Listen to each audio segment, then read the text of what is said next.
In Islam, the ends do not justify the means. This idea is totally alien to Islam. In Islam, what is halal, what is haram. We do not bend our law, our morality for our short-term aims. Never.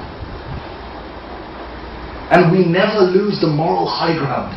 If we know anything of Shias of Muhammad, as Shias of Ali, as Shias of Hasan, as Shias of Hussein, we know that keeping the moral high ground is key.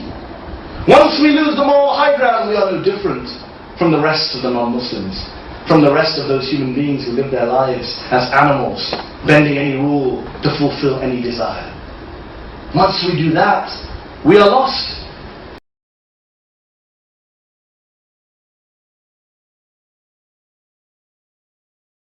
In Islam, to believe is to know. To disbelieve is not to know. That is what it fundamentally comes down to. It is to remain ignorant, to cover up knowledge. After all, what is kafir? Kafir comes from the root word, which means to cover up, to conceal. The kafir is the one who covers up that knowledge which is clear. The French Orientalist scholar Lamens, he once wrote that the Quran is not far from considering unbelief, disbelief, as an infirmity, as an illness, as a disease of the human mind.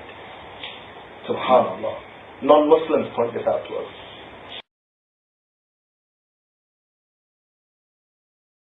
And of course the kafir, the disbelievers, the atheists who remain deaf and stubborn to the teachings of Islam, the rational message of the Quran, they are described in the Quran as, quote, a people of no intelligence. Allah describes them. Not of no morality, not of no belief, a people of no intelligence. Because they are incapable of the intellectual effort it requires to shake off those blind prejudices, to shake off those easy assumptions about this world, about the existence of God. In this respect, the Quran describes the atheists as cattle, as those who go with the crowd and do not stop and wonder about this world.